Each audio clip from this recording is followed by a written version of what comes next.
chez l'ophtalmologue. On explique au docteur quels sont les problèmes de vue, on fait des tests et l'ophtalmologue prescrit des lunettes. Marius. Bonjour docteur, puis-je entrer? L'ophtalmologue. Oui, entrez s'il vous plaît. Asseyez-vous. Marius. Merci. Je suis venu vous consulter parce que depuis quelque temps, j'ai mal aux yeux et à la tête. L'ophtalmologue. Dites-moi votre âge et votre nom. Marius. Je m'appelle Marius Visconti, j'ai 35 ans. L'ophtalmologue. Êtes-vous allé chez l'ophtalmologue jusqu'à présent? Marius. Non, c'est pour la première fois. L'ophtalmologue. Je vais vous faire un test de vue pour me rendre compte de votre problème et puis on va voir tout ce qu'on peut faire pour corriger l'acuité visuelle, si c'est le cas. Marius. Bien sûr. Que dois-je faire? L'ophtalmologue.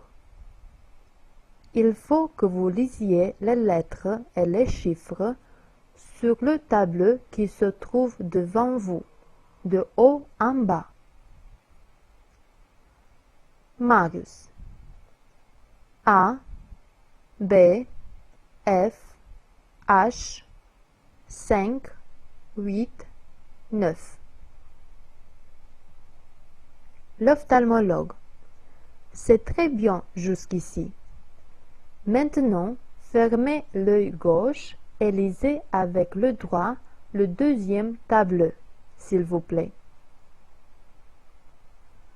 Marius. 5, 6, 9, G. L'ophtalmologue. Vous êtes sûr? Marius. Pas trop sûr, je ne vois pas très clairement. L'ophtalmologue. Maintenant, fermez l'œil droit et lisez avec le gauche la troisième ligne, s'il vous plaît. Marius. 6, 9, je ne vois plus, ce serait en 2 peut-être? L'ophtalmologue. Ça suffit, merci. Votre problème est la myopie. Il faut que vous portiez des lunettes en permanence. Je vous prescris une ordonnance pour lunettes. Vous avez moins 0,5 dioptrie pour les deux yeux. Elles ne sont pas grandes, mais les yeux ressentent l'effort que vous faites pour regarder et cela leur fait mal. Voilà votre ordonnance. Si vous ne portez pas de lunettes pour corriger ce vice de réfraction, votre problème de vue peut s'aggraver de plus en plus. Marius. Je vous remercie, docteur, et je vous souhaite une bonne journée. L'ophtalmologue. À vous aussi. Veuillez parcourir les activités suivantes pour mieux comprendre ce dialogue, pour retenir les expressions et les mots nouveaux et pour pratiquer vos compétences en français.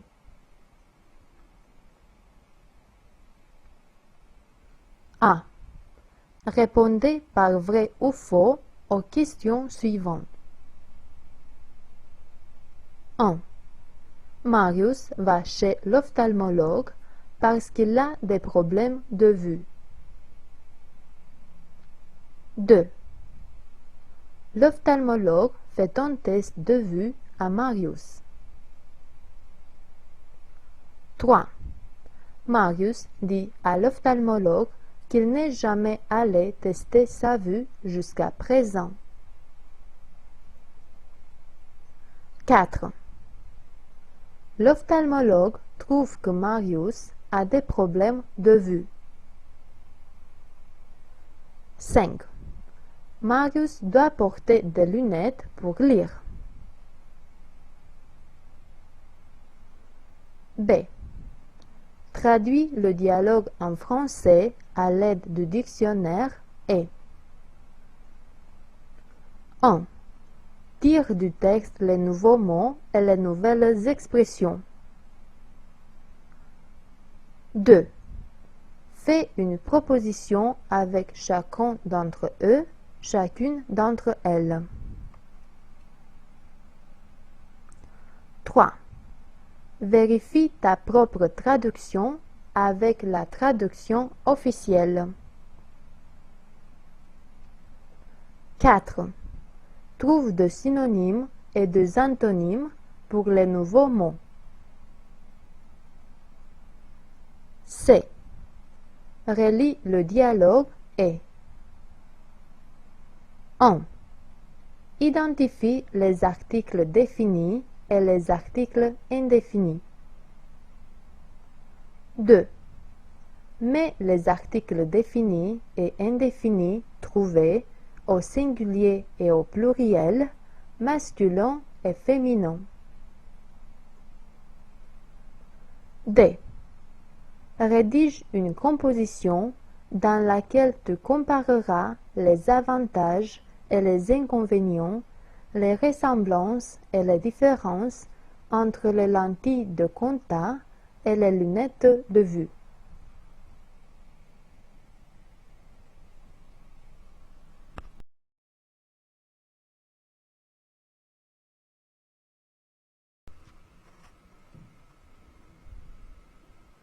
Chez l'avocat, rédigeons un contrat, facture, reçu, pénalité.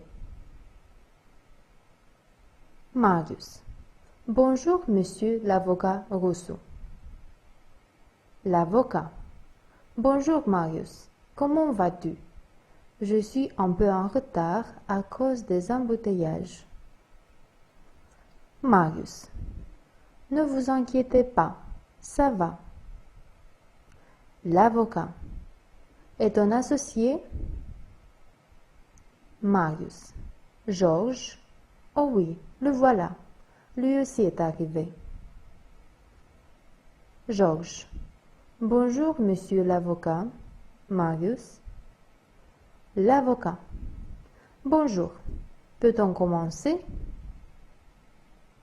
Marius. Bien sûr, les deux parties contractuelles sont présentes. J'ai une entreprise de transport et je voudrais signer un contrat entre moi et Georges, c'est-à-dire lui louer 2 de mes voitures pour le transport de matériaux de construction. Moi, je demande 30% du montant total. D'accord? Georges. Oui, je suis absolument d'accord avec toi. Passons au contrat. L'avocat. Alors, rédigeons le contrat. L'entreprise de transports internationaux, représentée par M. Marius Engel en qualité d'administrateur unique, s'oblige à mettre à la disposition de M. Georges Anton de camions de 10 tonnes pour le transport de matériaux de construction. Les obligations contractuelles des parties. M. Engel, le propriétaire, a les obligations suivantes. Mettre à la disposition du client, M. Georges Anton, de camions en très bon état de marche. M. Georges Anton est obligé de maintenir les 2 camions du propriétaire en bon état de marche et de présenter à la fin du mois toutes les factures et tous les reçus concernant le montant obtenu le mois précédent. Monsieur Georges Anton est obligé de céder 30% du montant total et de déposer la somme sur le compte bancaire courant de Monsieur Angel dans un intervalle de 5 jours au début du mois suivant. La durée du contrat. Le présent contrat est conclu pour une durée de 6 mois. Modalité de paiement. Le versement de 30% sera déposé sur un compte courant à la Banque Transylvanie en euros dans l'intervalle mentionné ci-dessus. Pour chaque jour de retard de paiement, on prévoit une pénalité de 1% du montant total dû. Maintenant, les deux parties doivent signer. Monsieur Angel, Monsieur Anton, s'il vous plaît. Marius. Ici, c'est bien, non, signé en 3 exemplaires. L'avocat. Oui, s'il vous plaît. Et maintenant, vous, Monsieur Anton. Marius. Je vous remercie, Monsieur l'avocat, de nous avoir accordé de votre temps. L'avocat. C'est mon devoir. Merci à vous. Bonne journée. Marius. Au revoir. Veuillez parcourir les activités suivantes pour mieux comprendre ce dialogue, pour retenir les expressions éléments nouveaux et pour pratiquer vos compétences en français. A. Traduis le dialogue en français à l'aide du dictionnaire et 1. Tire du texte les nouveaux mots et les nouvelles expressions. 2. Faites une proposition avec chacun d'entre eux, chacune d'entre elles. 3. Vérifie ta propre traduction avec la traduction officielle. 4. Trouve 2 synonymes et 2 antonymes pour les nouveaux mots. B. Quelles sont les conditions pour qu'un contrat soit validé? C. Quand vaut-il mieux de signer un contrat et non pas un gentleman's agreement ou un accord tacite? D. Cherche dans le dialogue 10 verbes à l'indicatif présent et mets-les au plus que parfait.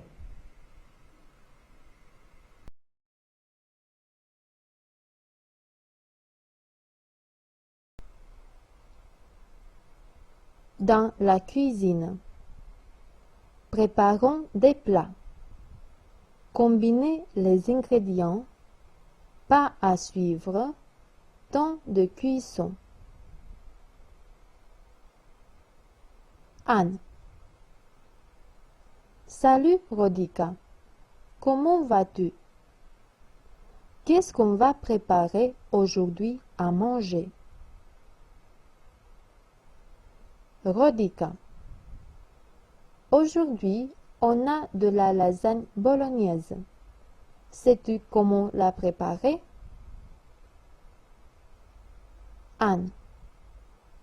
Non, mais je peux t'aider si tu me dis la recette. Rodica. On prépare une lasagne pour 6 personnes. On a besoin de 750 g de coulis de tomates, 100 g de jambon, un oignon, une carotte, 800 g de viande hachée, un demi-verre de vin, 500 g de pâte à lasagne, 500 g de mozzarella, 300 ml de sauce béchamel, 30 g de parmesan, du sel et de l'huile. Anne, comment doit-on procéder? Rodica. On coupe la mozzarella en tranches et on la met dans le réfrigérateur pour sécher. On prépare la sauce ragu bolognaise en râpant dans un pot la carotte, l'oignon et le jambon coupé en dés, puis on ajoute la viande hachée, on verse le vin et on porte à ébullition pour obtenir un beau goût. Anne, j'ai compris. Et ensuite? Rodica. On ajoute la sauce de tomate, on met du sel et on couvre d'un couvercle la sauce ragu qu'on laisse cuire à feu doux pour 2 heures. Lorsque la sauce est liée, on entend le feu et on la met de côté. Anne. Et après, on fait quoi? Rodica. Entre-temps, on prépare la sauce béchamel en faisant fondre 25 g de beurre, 25 g de farine et 250 ml de lait. On mélange tout et on laisse un peu sur le feu jusqu'à ce qu'elle commence à bouillir.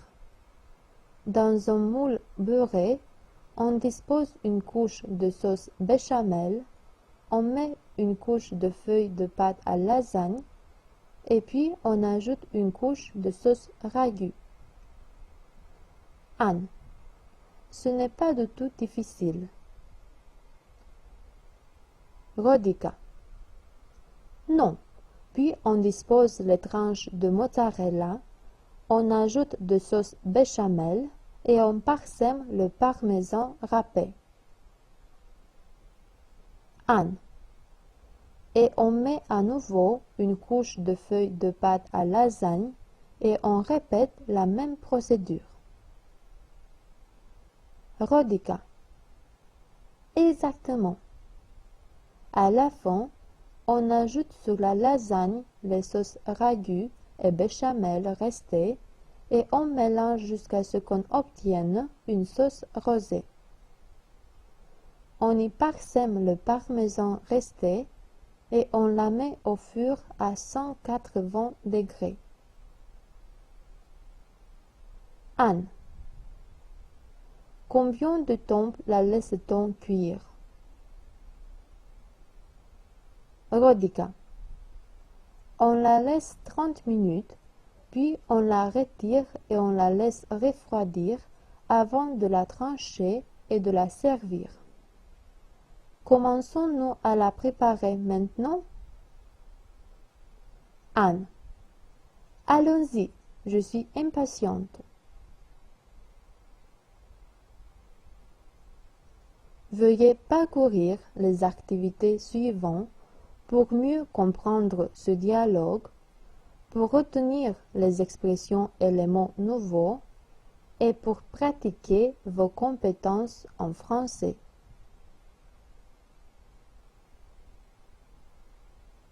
A. Traduis le dialogue en français à l'aide du dictionnaire et 1. Tire du texte les nouveaux mots et les nouvelles expressions. 2. Faites une proposition avec chacun d'entre eux, chacune d'entre elles. 3. Vérifie ta propre traduction avec la traduction officielle. 4. Trouve des synonymes et des antonymes pour les nouveaux mots. B. Rédige une composition d'environ 8 lignes dans laquelle tu décriras la recette que tu aimes cuisiner. C. Identifie ces verbes du dialogue et mets-les au participe. D. Trouve 9 pronoms personnels au singulier et mets-les au pluriel. Quelles sont les modifications offertes par les verbes? E. Compare les avantages et les inconvénients entre le fait de cuisiner chez toi et passer une commande à un traiteur.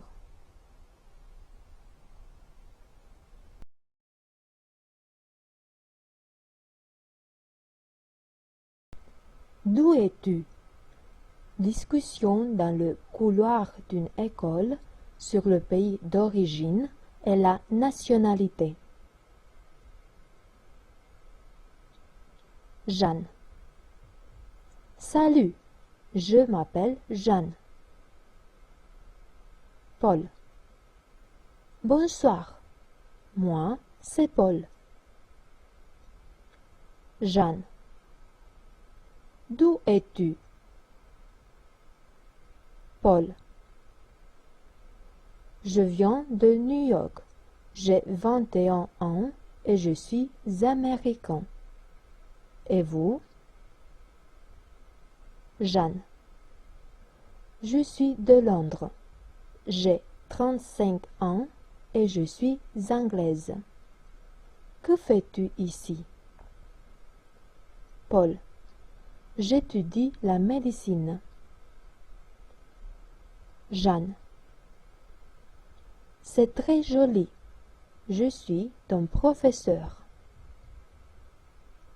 Paul. À quelle heure commence le cours? Jeanne. Il commence dans 5 minutes. Paul. Voilà un de mes amis, Marian. Lui aussi est étudiant, mais en médecine. Jeanne. Maintenant, entrons dans la classe pour commencer le cours.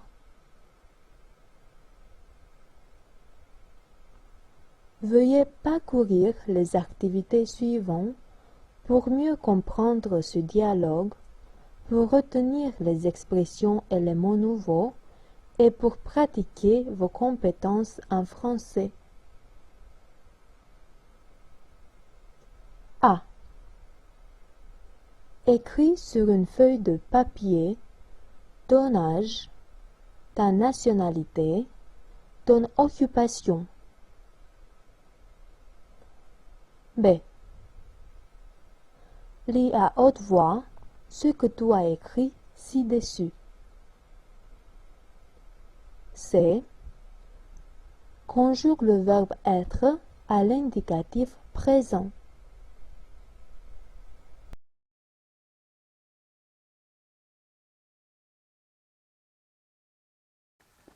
Faisons des cadeaux. Un t-shirt, un cadeau pour l'anniversaire de son bien-aimé. Bonjour. Bonjour. Puis-je t'aider? Oui, je veux acheter un t-shirt pour mon bien-aimé parce que c'est son anniversaire. Quelle couleur préfères-tu? Je préfère le bleu. Il peut être aussi au motif coloré. Ça ne me dérange pas. Quelle taille voudrais-tu? Je crois que ce serait la taille L. Voilà, Ça fait combien? 8 €. Merci beaucoup. Au revoir. De rien. À bientôt.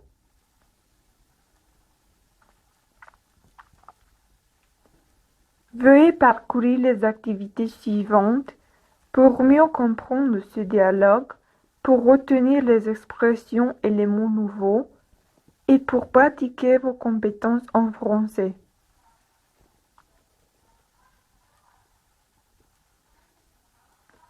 A.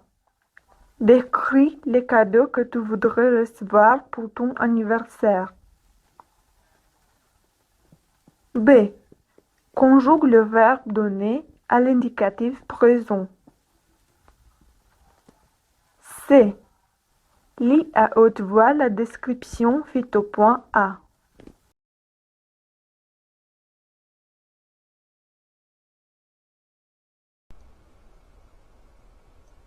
Je suis étranger.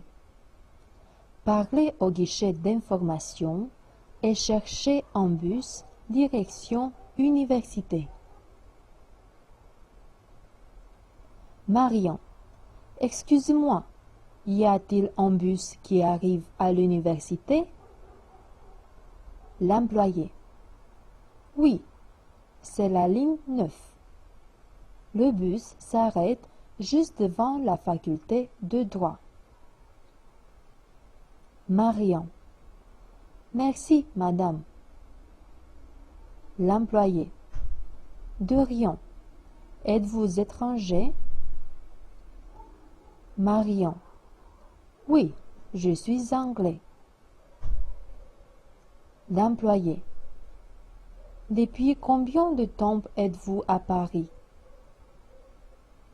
Marion. Je ne suis ici que depuis 10 jours. L'employé. Vous parlez très bien le français. C'est une langue difficile pour certaines personnes. Marion. Oui, j'étudie à l'université en Angleterre et à Paris aussi. L'employé. C'est très joli. Voulez-vous indiquer? Marion. Oui, s'il vous plaît. L'employé. Voilà, ça fait 2 €. Marion. Merci beaucoup. Au revoir. Veuillez parcourir les activités suivantes pour mieux comprendre ce dialogue, pour retenir les expressions et les mots nouveaux et pour pratiquer vos compétences en français. A. Donne des indications à quelqu'un pour arriver au côté opposé de la ville. B. Conjugue le verbe étudier à l'indicatif présent.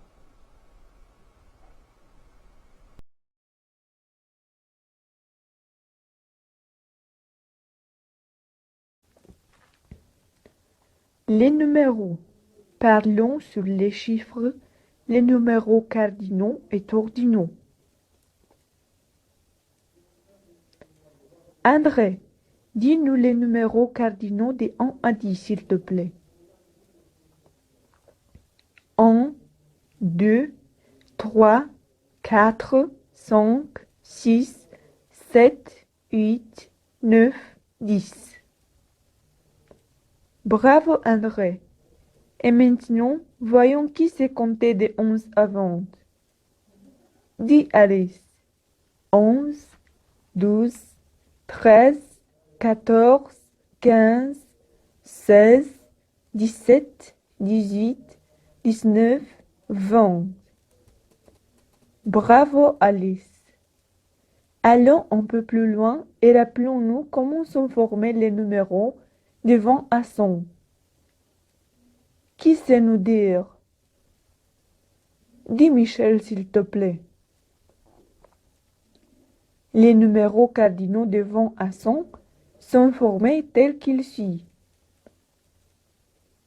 Les numéros cardinaux de 20 à 100 ont des formes simples 20, 30, 40, 50, 60, 100 et composés soit par addition 22, soit par multiplication 80, soit par addition et multiplication à la fois 81. Les unités ajoutées aux dizaines vont de 1 à 9, sauf avec 60 et 80, où les unités vont de 1 à 19. 73. On met un trait d'union entre les éléments qui sont l'un et l'autre inférieur à 100, sauf s'ils sont joints par « et », qui remplace alors le trait d'union. 79 mais 21. La conjonction « et » s'emploie pour rejoindre 1 aux dizaines, sauf 81 et dans 71. Je te félicite, Michel. Et pour conclure, récapitulons les numéros ordinaux de 1 à 10. Qui peut nous aider? Oui, Félicie. Écoutons. Le premier, la première. Le second, la seconde. Ou le deuxième, la deuxième. Le troisième, la troisième. Le quatrième, la quatrième. Le cinquième, la cinquième. Le sixième, la seizième. Le septième, la septième. Le huitième, la huitième. Le neuvième, la neuvième. Le dixième, la dixième. Bravo, Félicie.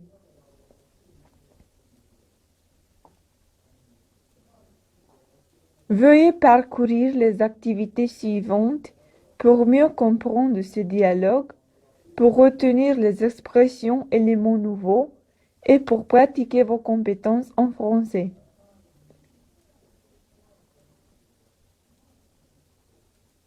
A. Lis à haute voix les numéros cardinaux de 1 à 20. B. Conjugue le verbe compter à l'indicatif présent. C. Dis à quelqu'un les combien enfants tu es dans ta famille.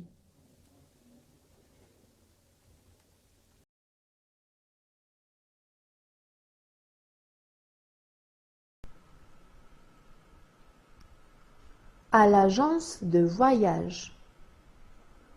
On demande des renseignements sur le transport, l'hébergement, les repas, les services inclus et on réserve un paquet touristique pour passer nos vacances. Anne. Bonjour, mademoiselle. L'agent. Bonjour, madame. Asseyez-vous. Puis-je vous aider? Anne. Je suis intéressée par un paquet touristique complet à la mer à l'étranger. Que me conseillez-vous? L'agent. Quel est le budget dont vous disposez? Anne. Le budget est estimé à 1 000 € pour 2 personnes, par exemple. L'agent. Presque 1 000 €. Cherchons quelque chose qui puisse correspondre à ce montant. Avez-vous des préférences? Anne. Je veux que le séjour soit en Europe. L'agent. Très bien. J'ai une excellente offre pour vous de dernière minute. 7 jours en Espagne, sur la Costa Brava. Anne. Quels sont les services inclus dans ce paquet touristique? L'agent. Vous disposez de transport aérien en première classe, transfert de l'aéroport de Gérone à l'aéroport de Cosna-Mares, le littoral nordique espagnol, hébergement et pension complète, hôtel de 4 étoiles. Qu'en pensez-vous? Anne. C'est merveilleux. Quelles sont les facilités de l'hôtel? L'agent. L'hôtel dispose de 2 piscines, intérieures et extérieures, d'une spa et d'une gymnase, toutes comprises dans le prix. Et si vous payez intégralement votre séjour, vous recevrez une excursion d'une journée à Barcelone de la part de l'agence.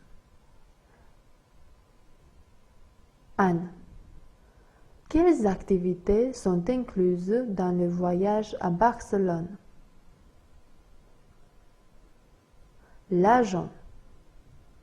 Notre guide touristique vous amènera à visiter les principales attractions de cette ville fascinante. La cathédrale Sagrada Familia, l'aquarium, le musée Picasso, le musée national d'art. Anne, que c'est beau, je suis vraiment intéressée à acheter ce séjour. L'agent. Il faut que vous signiez le contrat de prestation de service et payiez le montant total de séjour. J'ai besoin de votre carte d'identité. L'offre commence le 23 juin, si cela vous convient. Anne. C'est parfait. À partir de 23. L'agent. Payez-vous par carte bancaire? Anne. Oui. L'agent. Signez les 3 exemplaires du contrat, s'il vous plaît. Ça, c'est tout. Anne. Je vous remercie, mademoiselle. Bonne journée. L'agent. Merci à vous, madame. Au revoir.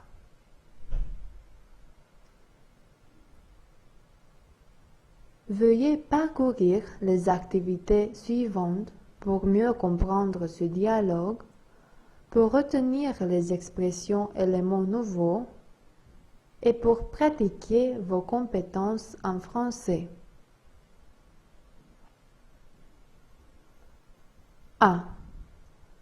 Répondez par vrai ou faux aux questions suivantes. 1. Anne va à l'agence de voyage pour acheter un paquet touristique à la mer. 2. L'agent de voyage lui dit qu'il a une offre spéciale pour elle. 3.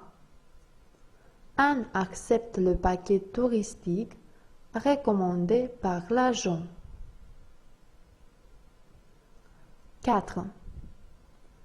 Le prix du paquet touristique qu'Anne achète est convenable pour elle.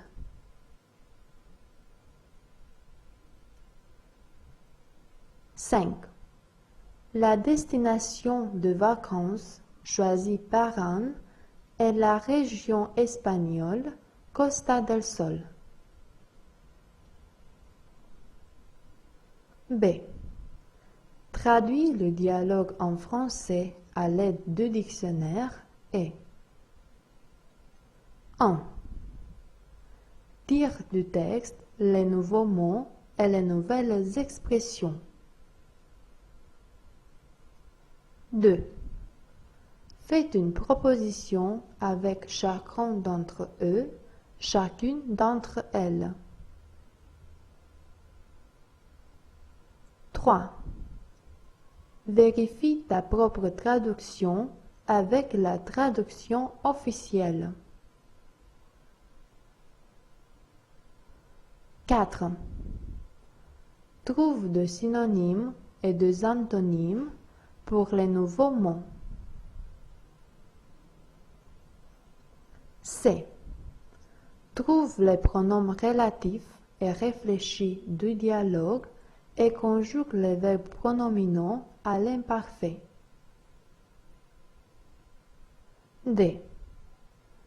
Rédige une composition d'environ 10 lignes dans laquelle tu raconteras les dernières vacances, où es-tu allé, avec qui, pour combien de temps, comment tu as fait la réservation, quel a été le prix, les choses agréables et désagréables, les moyens de transport, etc.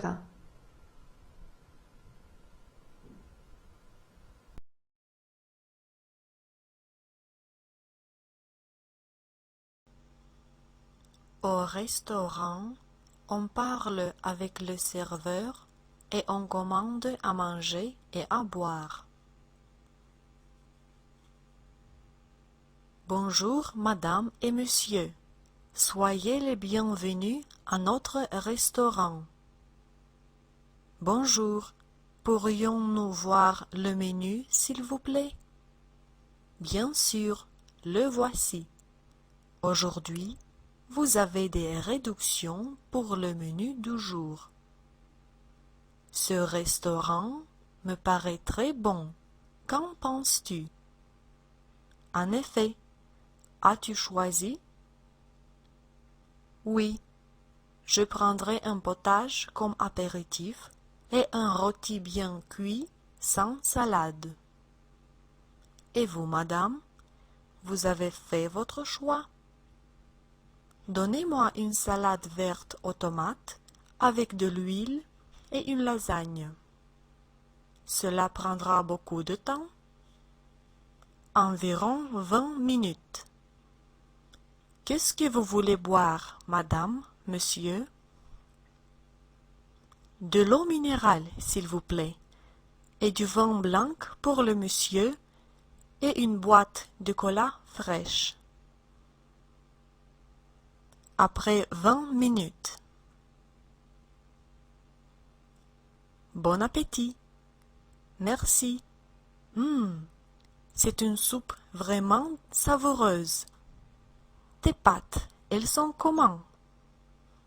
Délicieuses et bien faites. Tu veux goûter? Non, merci. J'avais envie d'un rôti depuis longtemps.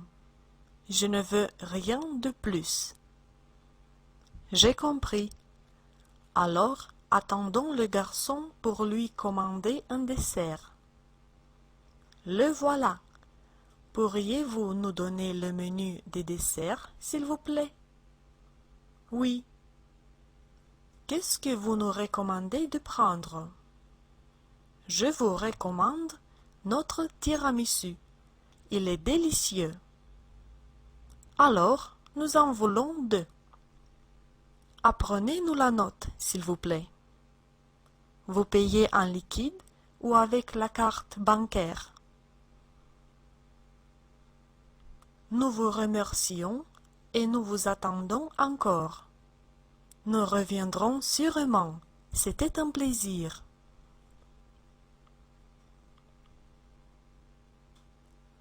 Veuillez parcourir les activités suivantes pour mieux comprendre ce dialogue, pour retenir les expressions et les mots nouveaux et pour pratiquer vos compétences en français. A. Répondez par vrai ou faux aux questions suivantes. 1. Marie et Georges vont ensemble au restaurant. 2.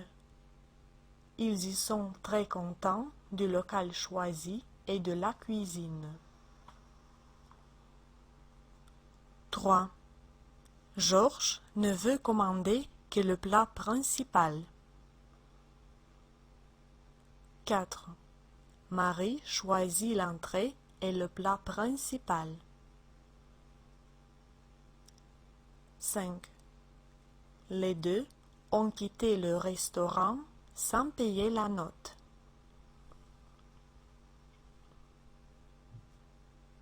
B.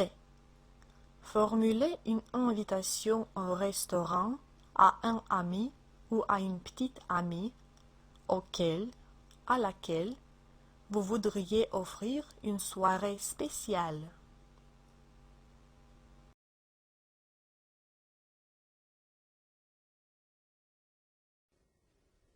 À l'hôtel, on demande des renseignements sur les chambres libres, les facilités, les services inclus et les tarifs.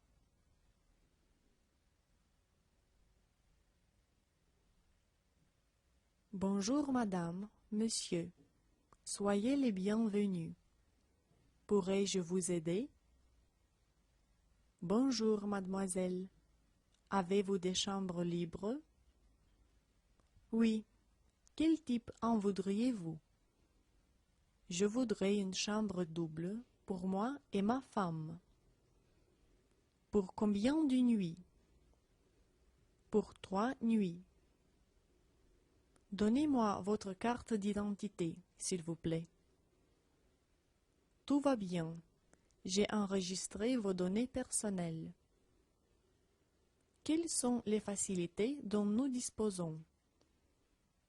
La chambre a une télévision, une connexion Internet et une climatisation. Notre hôtel dispose aussi de 2 piscines, l'une intérieure et l'autre extérieure, d'un sauna et d'une salle de gym. Le tarif pour une nuit est de 40 €, le petit déjeuner et le dîner y compris. Notre restaurant est ouvert jusqu'à 22 heures. La chambre a-t-elle un réfrigérateur? Pour le réfrigérateur, vous devez payer un supplément de 3 € par jour. Très bien. Pourrions-nous voir la chambre? Votre chambre se trouve au premier étage. Elle a une belle vue sur la mer et elle est très spacieuse. Elle est vraiment très claire et spacieuse. Et quelle vue! Merci beaucoup, mademoiselle. Qu'en penses-tu, Georges? Elle est parfaite, merci. Je vous en prie. Si vous avez besoin de quelque chose, vous pouvez appeler au numéro 345. On est à votre disposition.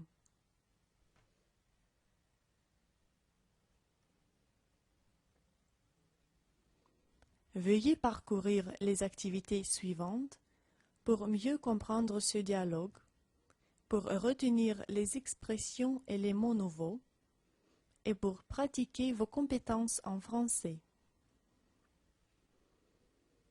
A. Répondez par vrai ou faux aux questions suivantes. 1. Georges et Marie veulent se loger à l'hôtel. 2. Ils choisissent une chambre single. 3. La réceptionniste leur dit que le déjeuner et le petit déjeuner sont inclus dans le tarif de la chambre. 4. La chambre qu'ils choisissent n'a aucune facilité. 5. Marie et Georges sont contents de leur chambre. B. Traduisez le dialogue en anglais à l'aide d'un dictionnaire est 1. Trouvez les mots inconnus et les nouvelles expressions. 2. Faites une proposition avec chacun d'entre eux, chacune d'entre elles. 3. Vérifiez votre propre traduction avec la traduction officielle. 4. Trouvez 2 synonymes et 2 antonymes pour les mots nouveaux. C. Faites des propositions avec les mots suivants: chambre, dîner, vue, réserver une chambre, payer par carte bancaire. D. Réalisez le dialogue.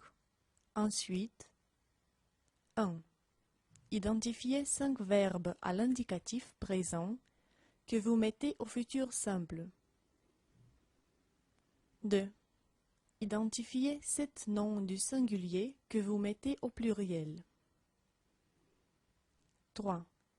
Identifiez les pronoms personnels du singulier et mettez-les au pluriel. Comment se sont modifiés les verbes?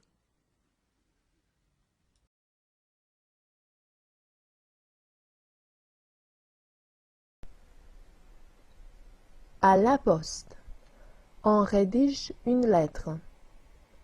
On écrit à une personne chère, à un ami, une amie, et on va acheter une enveloppe et timbre pour l'affranchir. Paris, le 10 avril 2011. Ma chère amie, je t'ai déjà écrit 3 lettres, mais je n'ai reçu aucune réponse de ta part. Comment vas-tu? Je suis en France depuis un mois. J'étudie le français à l'université. Je n'ai pas encore d'amis ici, mais dans le quartier où j'habite, il y a beaucoup d'étudiants de notre pays. Tout est très beau à Paris et je veux y chercher un emploi lorsque je finirai mes études.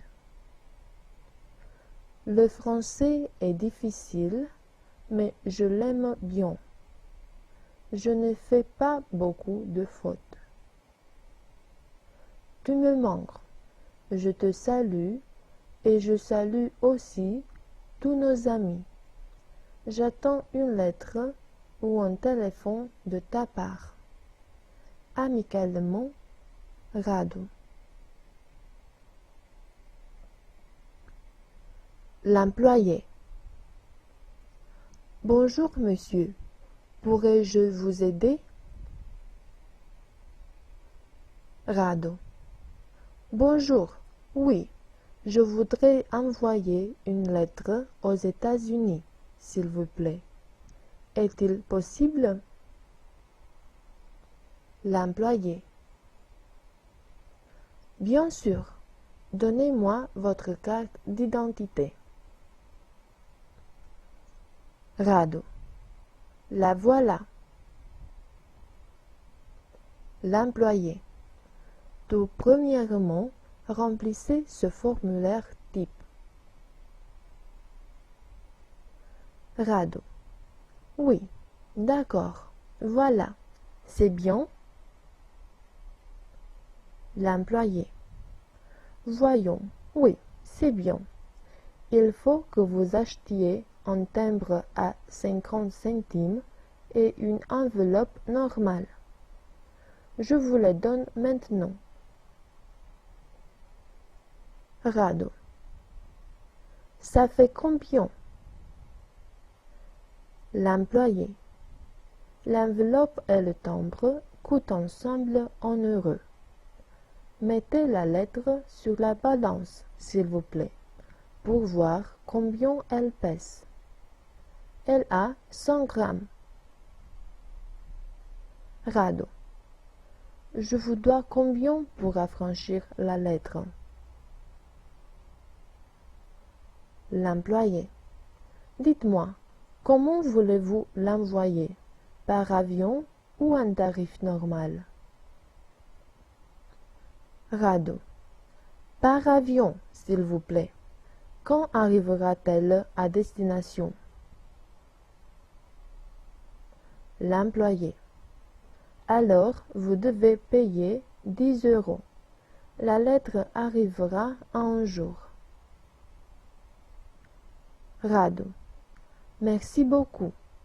Au revoir. L'employé. Au revoir.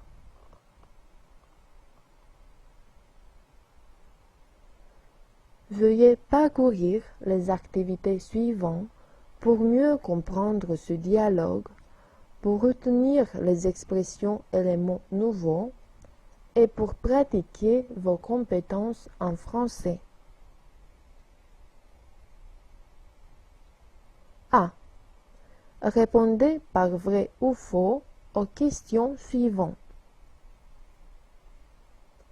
1. Radeau veut envoyer une lettre aux États-Unis. 2. L'employé donne à Radeau un formulaire type à remplir. 3. La lettre que Radeau veut envoyer à l'étranger est PC. 4. Radeau veut payer sa facture d'électricité. 5. Il choisit d'envoyer la lettre en tarif normal. B. Traduit le dialogue en français à l'aide du dictionnaire et 1. Tire du texte les nouveaux mots et les nouvelles expressions. 2. Faites une proposition avec chacun d'entre eux, chacune d'entre elles. 3. Vérifie ta propre traduction avec la traduction officielle. 4. Trouve de synonymes et de antonymes pour les nouveaux mots. C. Est-il encore utile de nos jours d'envoyer des lettres par la poste? Quand as-tu envoyé la dernière lettre par la poste? Pourquoi envoierais-tu une lettre par la poste traditionnelle et non par le courrier électronique?